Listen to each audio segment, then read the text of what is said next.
The Heiress is based on the novel written by Henry James called Washington Square. It's a great melodrama, it's a great love story, it's a great historical document. When this came along, I was blown away. I mean, it's one of the best plays I've ever read, an incredible cast, and it's an amazing, amazing opportunity.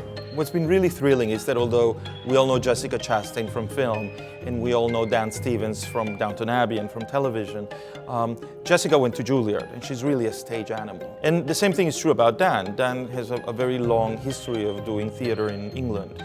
It's been a real coming together of great theatrical talent.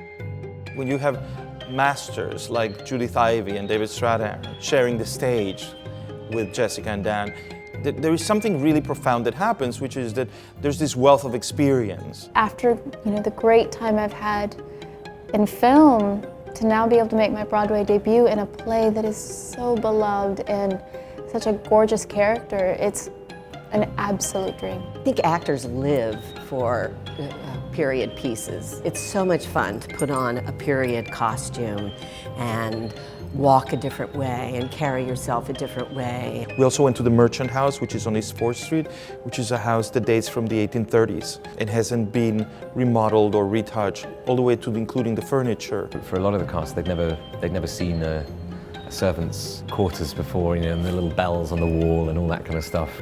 It's shocking because it's like being back in time. What a great tool to have that museum available for people to go and witness. It's a story that takes place in the 1850s, and yet, over and over, it is incredibly modern. This is a story that's relatable in the 1960s and the 2000s.